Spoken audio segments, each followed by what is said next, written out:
So, the penultimate episode of Obi-Wan Kenobi, that being the 5th episode, as there are only 6, so second to last. I suppose it's somewhat on par with the 4th one. The 4th one so far remains, I guess, the best one, despite dumb crap in it. The dumb crap continues somewhat. My guess is that it's helpful to them that the plot of these specific episodes are very simple, and it's escape. Each episode is the same thing, so they gotta escape despite the odds being against them. They don't do a stupid hide Leia in the coat type thing, so they got that going for them. Once again, Obi-Wan is portrayed as heroic.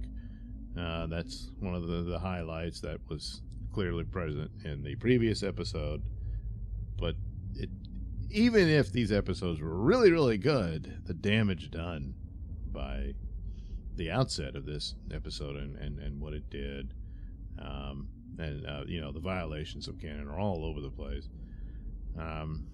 It wouldn't matter, It's like, when I was thinking about it, people point to, well, there's all kinds of continuity mistakes and past stuff, and like the prequels, there's no mention of Qui-Gon in the movie, in the original trilogy and stuff like that. And yeah, that stuff bothered me at the time, and it still kind of does. I think a character like Qui-Gon could still have existed as like a fellow Jedi or something, but I thought that was a big problem for that. And then the other things about why does Leia remember Padme, but Luke doesn't, and that kind of thing. There was quite a bit of things that would happen, but it doesn't excuse you when you do things like that too, especially in this series, like with the writer basically admitting his ignorance.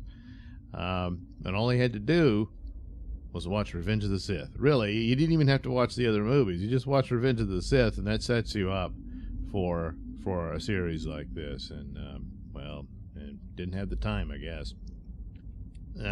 So the tracker, of course, was on Leia's little toy, and the eyes turned red.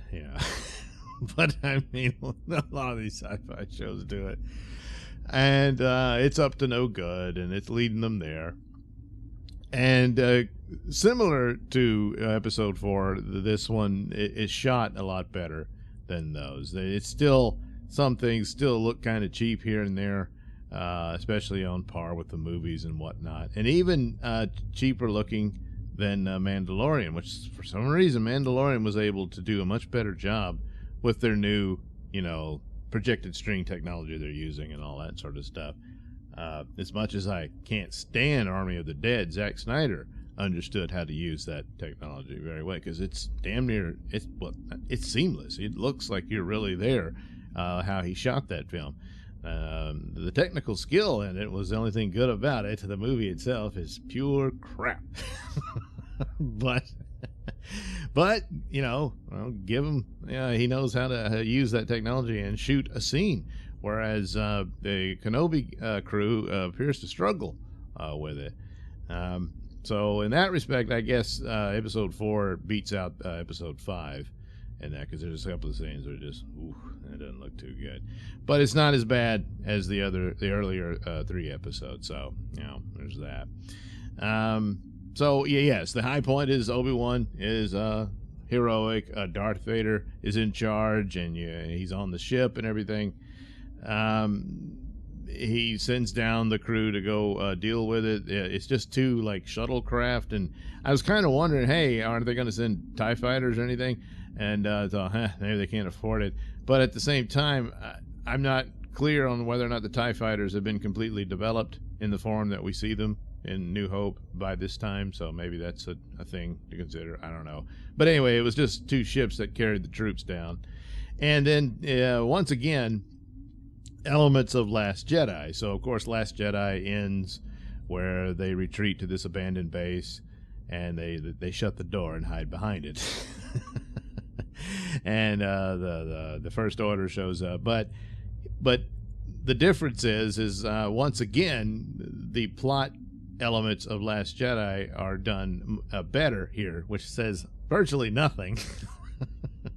But there's more of an explanation as to why Obi-Wan was depressed and, beaten down and that sort of thing. It's the Revenge of the Sith, which admittedly the writer Joby Harold did not watch, apparently. But nevertheless, that background is there, unlike with Luke Skywalker. The explanation for his position is just utter trash, slap job, lazy, awful stuff of him being an attempted child killer and all that sort of thing. So the Obi-Wan approach is a little more credible, but it flies in the face of the continuity and how does he get there, and that it's 10 years later, and then the missteps of he didn't know that Anakin / Darth Vader was still alive. That doesn't work at all. That kind of thing. The other aspect is that, yes, they're hiding behind a door, like in Last Jedi, but the Stormtroopers just brought a cannon, and they were blasting at it and stuff like that. Whereas in Last Jedi, they said they had a Death Star cannon, and it still took forever. And even when it does blow through the door, it's not that big of a deal. You'd think it would destroy the entire, base and everything, and everybody's fried if it's a Death Star cannon. But anyway, this one was just a cannon. It wasn't really doing that great of a job. And then later on, Reva realizes, well, I got a lightsaber. She just cuts through it and opens it with the Force. Yeah. I don't know what you're waiting for, But the pivotal scene at the door before she does that is that Obi-Wan reaches out to her with the Force and discovers Reva's backstory, which is a plot twist you just didn't see coming, except no, it was pretty obvious. Something of this nature would be there. So Reva was playing the long game all along. She's on her own to get revenge against Darth Vader, because the opening scenes of the show of the younglings being attacked by Order 66, and of course Anakin was there slaughtering all the kids, and I don't know, somebody just didn't notice that he didn't lightsaber Reva. So she just laid on the ground and played dead. And so, he left her alone. And so she escaped till later being found by the Inquisitors and recruited to be one of them. Well, she's been trying to get close to Darth Vader so that she can kill him in revenge. She doesn't care about anything else and all that. And all of that, handled better, might have made for an okay plot and all that, but it wasn't handled better. It's kind of cheap and tawdry. So this is setting up her supposed redemption ending, if you will, because she's, the leaks so far have proven to be completely true, and that she doesn't make it at the end. The other shocking plot twist, which does resolve one continuity mistake they made, which was the Grand Inquisitor himself.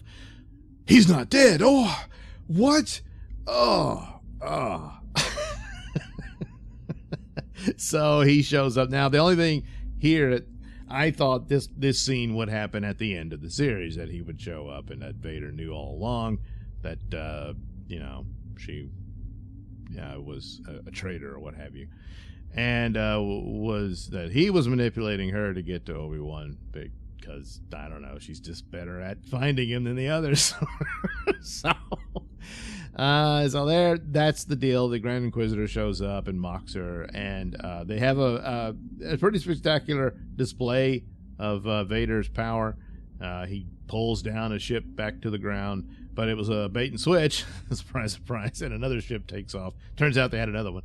And Vader I don't know, he just was kind of exhausted, I guess. He didn't bother to pull that one down. Seems like he could have, but I don't know, maybe it was faster or something. And then Reva shows up, tries to stab him in the back, and they fight.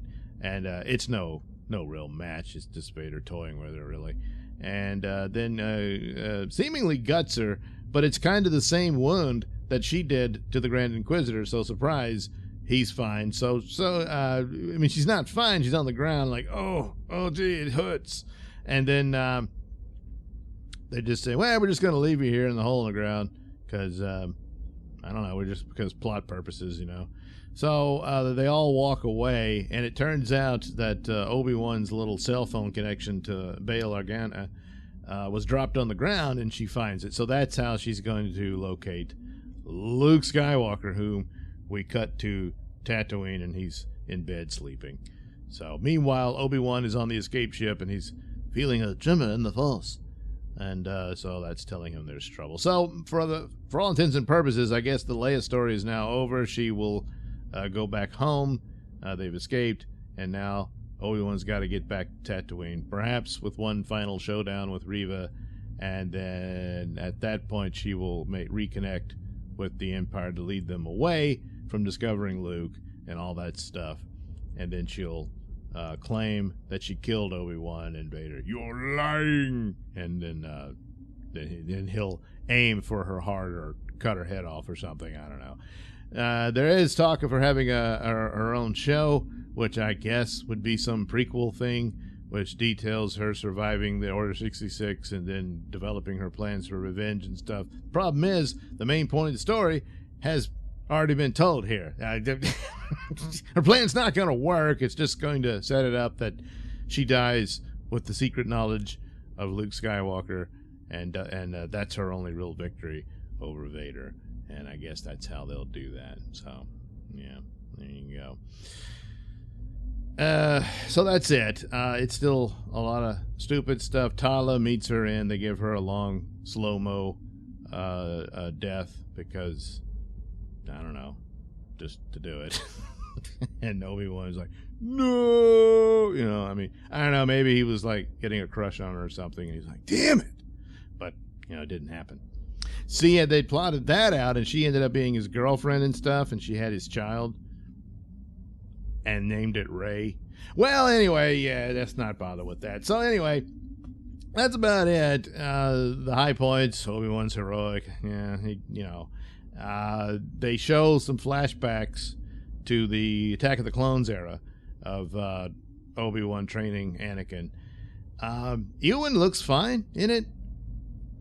Hayden, I guess they just couldn't afford any smoothing technology or the de-aging stuff. They didn't use it. So it's a bit off-putting.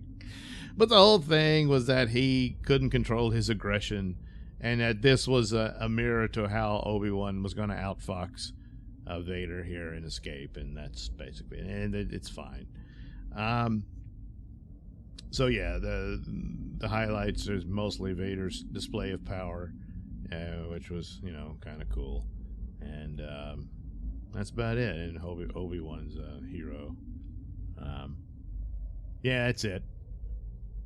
Yeah. Again, even if it was like spot on and great, it's too late.